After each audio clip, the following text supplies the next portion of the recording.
Hi, welcome to the first ever episode of Mr. and Mrs. Podcast. Are we calling it that? Or is it Mr. versus Mrs.? Okay, with me and my wife, Miss Shamini Selvaraja. Oh, I'm a miss now. Oh, Mrs. Shamini Selvaraja. So basically, we're actually doing this. Actually, we wanted to test out the podcast equipment, and I was Yep. just telling you, like, babe, maybe we should kind of like do a podcast and see how can we do a podcast. So here we are. So what are your thoughts? Is this your first time being on like a broadcast show, whether it's podcast or video or anything like that? Yes, it is. How do you feel so far? I think it's fine because I just feel like I'm talking to you at home. Nothing different. Okay, that's what we want. Authenticity is rare nowadays in content, so that's what we want. If you guys are watching us on video, you will see that I'm actually sitting in a much better chair than my wife. Some of you might question that and say, why are you sitting? I bought this chair for myself. So do not judge me. And you need to get another nicer chair if you want to use and sit in a nice chair. No. That chair does not fit in with any of our furnishing, so I don't want so another this one. is an issue. Okay, this is an issue. I got this chair, and this is a very comfortable, nice chair to play my games and things like that. But my wife is like, no, you can't put it outside in the hall because the chair doesn't fit any of the furniture. Yeah. It's definitely, standing out from the rest of the furniture and a bit of an eyesore. But since you like the chair so much, go ahead and sit on it. Okay. This is just us rambling on, but let's talk about how 2022 has been so far for you, my dear. It's been good, I suppose. Ups and downs, lots of things happening for us. But overall good because we had our second baby this year. Yeah, Anya was born on January 17th, and it's 7 months with her. And of course, we have Damien, who's our son, 2-year-old son. It's been interesting. It's been quite difficult at times, definitely, I would say. Juggling two kids. So we have two, that's 2 and below. 2 and below, yeah. So what have we learned? What have you learned personally in 2022? Since Anya was born, a mother of 2 right now, what are your thoughts? I think I've learned to kind of relax and not to have so many worries or parental anxiety. And just you don't have to be perfect parents, but just do what you can. Yeah, like we had this joke, is like, just don't kill the child, just feed the child, change the child, everything else will work on its own. I feel nowadays parents try to do too much. That's right. And kids are actually pretty resilient themselves. Yeah, but this style works with us. It might not work with other couples. Other couples would want to be involved and want to give a lot of different things. But this, we are talking about what works for us. Yeah. And it's so much more chill. I guess that's the vibe we get as being parents. We kind of chill. But how have you grown with Anya being in our lives now? That's a good question. I suppose I'm learning to manage handling 2 kids, and that's something.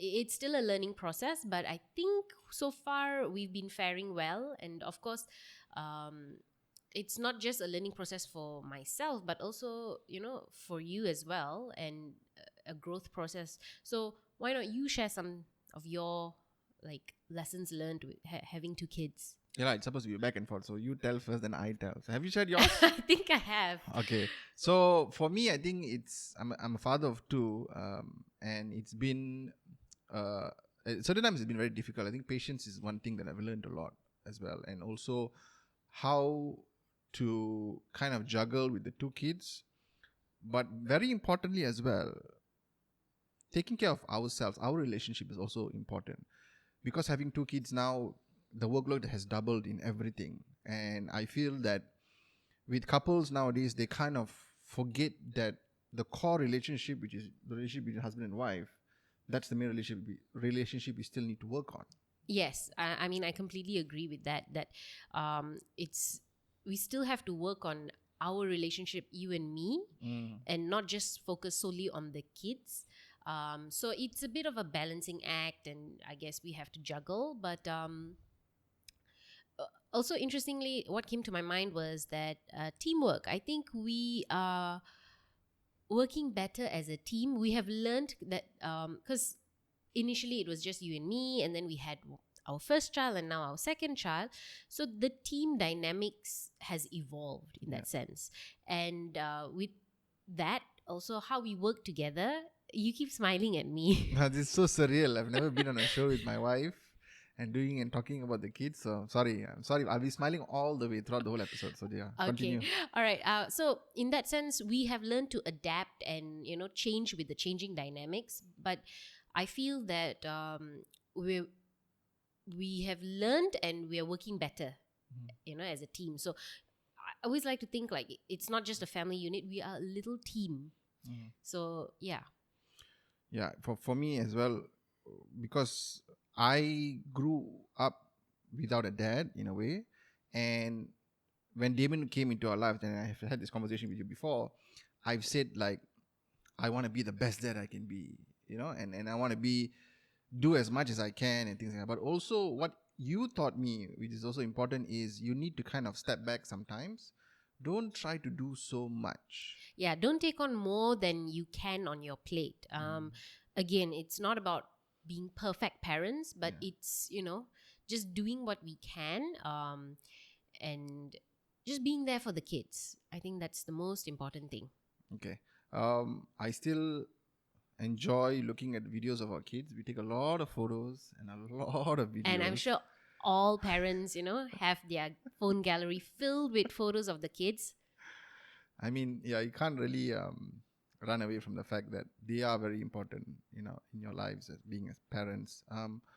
What about parenting styles? What do you think is my parenting style? And then I'll comment on your parenting style. Okay, sure. I think we've only been parents for for the last 2 years, so I think we are still figuring it out.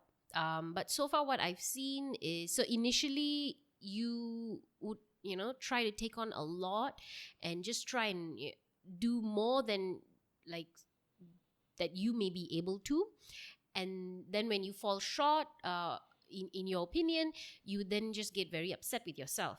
And that's something you've had to learn, that you can take a step back, and you will need to look after yourself as well, before you tend to the children. So I think right now your parenting style is pretty much you're trying to find the right balance of being able to sit back and not just be, I guess, helicopter parents, not to just constantly be in our kids' faces and just constantly monitoring and supervising and just letting them be kids. So that balance is actually really hard to achieve, but we're learning. And it's I think it's good that we have that realization that that's what we want to do. So that's where I see you, and I think like it's the same for me as well. Oh, you're not going to let me answer. Okay, go ahead. This is what happens when you get married. And this is what happens. The wife answers for you. Go ahead. Okay. So I think my wife's parenting style is she's also trying to find that balance between being laid back and being a helicopter parent. You want to know whether your child meets the right milestones, and she worries a bit. Like if our child is not crawling by this age, or if a child is not eating by this age, and she's not sitting up by this age, she gets worried. There is a worry factor in what, because you want them to hit that milestones. But we kind of see the difference between Damien and Anya is that they are very different babies. Yeah. And they hit their milestones also in different months. We always thought like, oh, when we hit like 4 months, this is supposed to be happening, but it actually doesn't. Yeah. Every child is different. So that's something I've learned, not to compare child number 2's milestones with child number 1's, because as you said, each child is different. Yeah. And not to worry, like that they will reach their milestones when they reach it. Yeah. So, nothing too concerning, that we would need professional help or anything like that. So just let them take their time, and Okay. Another thing I realized is, this is actually from an Instagram post on a reel that I saw, is that mums tend to always have a running to-do list in their heads. Oh, yes. And I've never seen it in that light. And I remember sending you that video, and then you were like, yes, this exactly explains why. So at certain points in the day, let's say it's a weekend and both of us are home with the kids and everything, I tend to just sit back and relax. And my wife is like, no, we have to do this, we have to do that, we have to do this. And I'm like, no, it's okay. We chill first, then we do. We chill first, then we do. What I didn't realize is that running to-do list in her head, there's always pending work. And that video and me sharing it with you actually helped me understand that, okay, this is how she thinks and this is what she goes through. So, okay, let's remove some things from the to-do list, and then she kind of relaxes, and then she slows down. She's like, okay, let's take some time and to do things, and to chill and things like that. Yeah, so that's the difference between you and me, in the sense that you are, let's chill first and then we'll get to the work when we get to it, whereas I'm like, keep talking out. Let's get the work done and then we can chill. I mean, I know it's impossible to get all the work done because, as you said, it's a running to-do list, and that to-do list seems never ending sometimes. Things just keep adding on. But if we can get some things done before we relax and chill, it's much better because I don't get so stressed up. So I think for us, we've had to find that balance, between your style and my style. So yeah.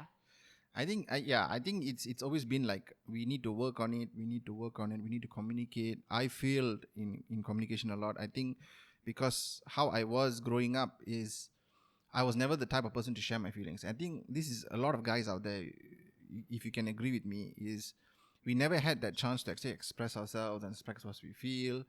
And I remember, even until now, when you ask me, what are you feeling and how do you feel, I don't know how to put the feeling into words. And recently, I've kind of managed to do it, but this is going to take a long time of trying and getting it right and things like that. But with women, I feel it's, immediately, like, this is what's wrong, and this is what's wrong, and this is what's wrong, and you will tell me this is what's wrong and why hesitation. did I do it and what did you do. And but I think that being a parent as well, that also has increased, where we have to kind of really work together in order for us to be in the right headspace to handle the kids and to handle the workload.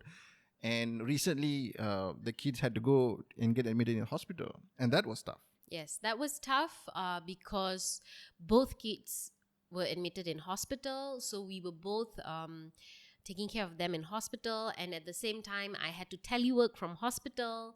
And it was really challenging. And we had just returned from Penang. So a lot of things were happening. And so communication was very important. And so again, as I mentioned earlier, like teamwork. So we are a team, and I think sometimes parents forget that. So we are a team, and in every team, communication is so important. Be it it's the family unit, or even like teams at work, in the office. You have to communicate, and if you are unable to communicate properly or well, that affects the team dynamic. So for us, definitely teamwork and communication is something we have realized is so important. And that kind of just helps us achieve things, if we are able to communicate and work together well. It seems like my wife is enjoying the podcast, talking about all of this, so that's a good sign. What would be something that you will have to work on coming to the end of 2022, 2023 and things like that? I think something that I will have to work on is it's definitely, I guess, my anger. So in terms of managing my anger, and also just my expectations, that I know not everything will be achieved at the time that I want it to be achieved. So and that's fine, and also just my anger in the broad sense, because I'm a little short-tempered. So I've been working on that, and I know look at your face.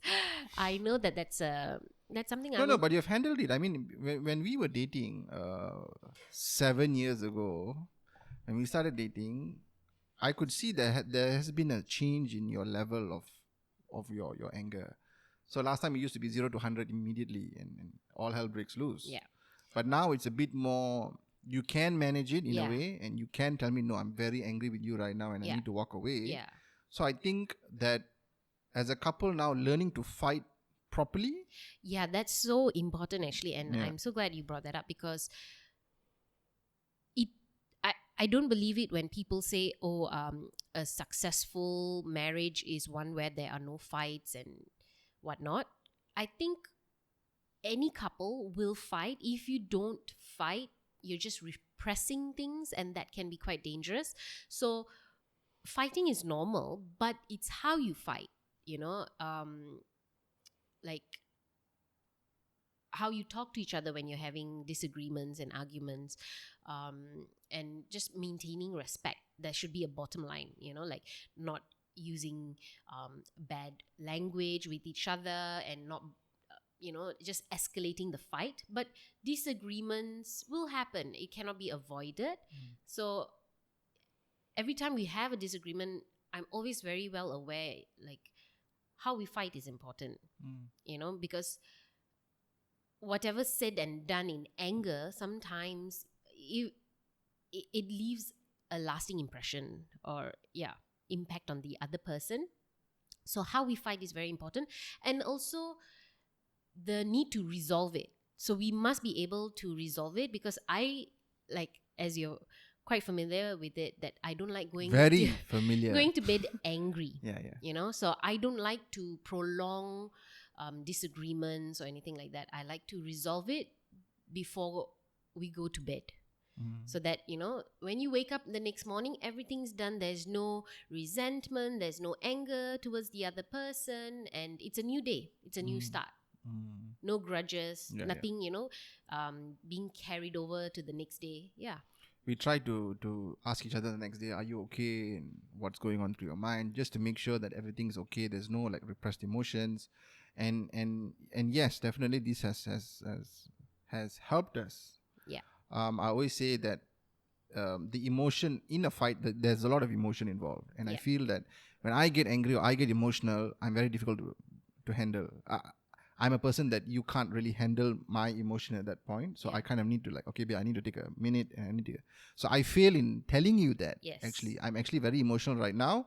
We need to take a minute, because I'm just so, involved in my emotions, and I'm feeling these emotions, and I'm like, I want to fight, and I want to, So but that's and that's so interesting, because when you're emotional, how you appear outward, is you seem very calm, and you just you're very quiet. So it's almost like, for me, you shut down, because you don't respond. There's no emotion showing on your face. There's or a your wall body suddenly. So that's interesting that you're saying, like, inside it's just a struggle. It's a struggle. I remember telling you this visual of how I see it in my mind. So basically, there's this long bridge, and there's two sides of the bridge, and one side is me, and another side is all my emotion. And when I cross the bridge and I get to all my emotion, I can't go back to the other side. I'm just sitting there in my emotion, and I'm handling it, and I'm feeling it, and I want to do something about it. I want to make myself better. But actually stepping away and going to the other side of the bridge actually is the only way that for me to kind of get out of that funk I'm in, and try to handle the situation. Because emotion in a fight, being highly emotional in a fight, is not going to help anybody. No, because it may lead to you saying things that you actually don't mean, and sometimes it may also take the conversation or the argument to a place where you don't even meant to go. So then how do you handle that? Like, so if you're so highly emotional at that point in time. She's asking the questions now. How do you handle that then? Like, what do you do? I try to just step away from the conversation and try to just internalize what I'm feeling, trying to figure out. I always ask myself, what are you feeling right now? What are you feeling right now? And what you're feeling right now, is it, does it help the situation? Like, if you feel angry, I always tell myself, don't say anything in anger, because that only makes things worse, and you don't want to escalate. So for me right now is I'm trying to just internalize and tell myself, okay, what are you feeling? What are you feeling? Okay, you're feeling this. Okay, tell Sham you need to take a minute, or Okay. tell Sham Yeah. you need to take a minute. But the problem is I fail in doing that, so I'm still working on it. So It's a nobody's work in perfect. progress. It's a Yeah. work in progress. So Yeah. yeah. But talking about having arguments and conversations, it's very difficult to have a conversation and argument with your 2-year-old because he's now in his toddler phase Yeah. and he knows what he wants and he knows what he doesn't want Yeah. very clearly, Mhm. and it's been a struggle a bit. Your thoughts? Yeah, I think so. From that transition from baby phase, infancy to toddler stage, it is very interesting because it's almost like a different child. Um, uh, and it's not only a learning experience for them, because they're going through so many things, they're learning so many things, but it's a intense learning curve for us as well on how to handle a toddler. And it's new territory for us as well. But it's we're learning, and so for me, I just feel, you say I give in a lot to our toddler, but I just feel, you know our toddler doesn't really know what he wants, and he definitely knows what he doesn't want, but he does not really Everything know is no, no, no, no, no. Yeah. what he wants. And sometimes we don't understand what he's trying to tell us, and that frustrates him because Yeah. he thinks he's communicating it very clearly to us, but clearly not, because we don't understand. And then, so it gets very complicated. And I always just remind myself, he's only 2 years old. So if he wants to, play with his crayons or watch his favorite TV show, I just let him. Or go to the bathroom and say oobleck, oobleck, oobleck because he wants to play with the oobleck, you know? His current favorite activity is playing with the oobleck. So oobleck, if you guys don't know, is that Mixture. of cornstarch and water, and then it becomes this non-Newtonian fluid thing. So when you put pressure on it, it becomes something hard. But then Yeah. if you release it and you touch it, it's actually a liquid. So it's a very cool thing for toddlers. So bottom line, he likes messy play, and how we do it is, any messy play takes place in the bathroom so that it's just easier to clean up after. And okay, he walks. So when Why are we here we're again? sitting in the hall, and Yeah. then we were like watching something, or yeah, he's playing it with was his at toys. night. It was at night, Okay, and then so he's we're like, winding down, and we don't want to overstimulate him, and Yeah. that's when he comes up and he keeps It's saying like, oobleck. Like oobleck, he and wants like- to have messy play at like past 9 p.m. at night. Yeah. So he so in trying to handle that, so I like to read a lot, and actually Instagram is a really good source for me to learn on parenting tips, especially managing a toddler. So I try not to say no to him, because otherwise it's constantly no, and then he just gets fed up and frustrated, and then tantrum follows. So I'll tell him, yes, sure, okay, we'll do it tomorrow. So it's not a no. So it's not a It's a no, later. it's a yes. Yes, So yeah. I'm always giving him positive responses, but it's yes, but later. So that's something that I'm a bit more mindful of, and I've seen the reactions. You say yes, and it's like, okay, yes. yes, and a then it's like, tantrum doesn't follow. yeah, but if Whereas- you say no, yeah. That's Then true. it's a full meltdown. So yeah, it's something definitely we're learning, and Yeah. there's also a lot of We haven't room for gotten us to to learn. the point where Anya is going to be a toddler, and with Anya and Damien in that phase, it's going to be interesting, and definitely we'll do a podcast and talk about it because this is free therapy. That's true. Talking about things, just for me, definitely talking about things, it helps so that I feel better. Yeah. So yeah, so this is going to be therapy first. Since therapy is expensive, so This is self-therapy cheaper than therapy. it's Yes. cheaper than therapy. Okay, so we have hit about 25 minutes, Okay. just like that. Wow. So my wife has told me that she only wants to do this within half an hour. So Yeah. we've hit 25 minutes. Your final thoughts on the year ahead, being a parent, and what would you want to look forward to? Um. You say, then I say. All right. For me, for the year ahead, I just want, I, I hope we can, get out of this pandemic soon, because I don't think the pandemic is going to go away anyway. It's always going to be here. I think we just have to be careful going out and yes, it's just that parenting during a pandemic has been tough. really challenging, and I think like we can have another podcast just talking about parenting during the pandemic. Oh, now she wants to have the podcast. She was like, "Why are we going to do a podcast and everything?" And now she wants to have the podcast. No, I'm saying that's a whole different session. Yeah, season, by the way, not even one session. Yeah. Yeah. So, I want to be able to take the kids just anywhere without worrying about, is it going to be overly crowded? Are people going to be wearing their mask? So I feel because of the pandemic, I've kind of restricted what the kids should and shouldn't do. And yeah, something simple like going into the pool. The kids haven't been to a public pool. So I just hope. Do we really want to go to a public pool? I mean, as kids, we went and it was fun and everything. But now you see how disgusting these pools are.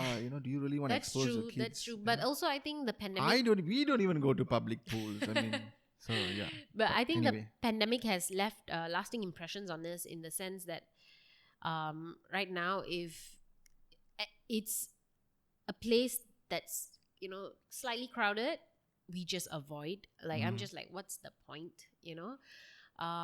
So yeah, so that's what I hope, for like the rest of 2022, that we don't have a spike in cases, and everything just returns back to normal.